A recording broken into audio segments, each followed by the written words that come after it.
গত বছরের আগস্টে বাংলাদেশের সাবেক প্রধানমন্ত্রী শেখ হাসিনা গণ অভ্যুত্থানের মুখে দেশ ছেড়ে দিল্লিতে আশ্রয় নেন।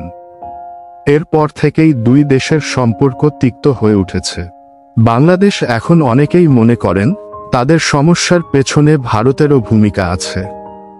বিশেষ করে মোদির প্রকাশ্য সমর্থন ছিল হাসিনার প্রতি, আর তাতে দুই দেশে তিক্ততা বেড়েছে।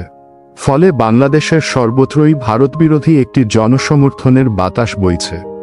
একই সঙ্গে বাংলাদেশ ভারতীয় ব্যবসাও বয়কট হয়েছে। কোথাও কোথাও হামলার শিকারও হয়েছে ভারতীয় পণ্যের বিক্রেতারা। বাংলাদেশ এখন দিল্লির কাছে দাবি তুলেছে হাসিনাকে ফেরত পাঠাতে হবে, যাতে তাকে দেশে আইনের মুখোমুখি করা যেতে পারে। বিশ্বজুড়ে পরিচিত বেনারসি শাড়ি, সূক্ষ্ম কারুকাজ, বিলাসবহুল রেশম, ঝলমলে জরি আর সোনার রূপার তারের কাজের জন্য এগুলো বিখ্যাত। একটি শাড়ি বুনতে কখনো কখনো 6 মাস পর্যন্ত সময় লাগে।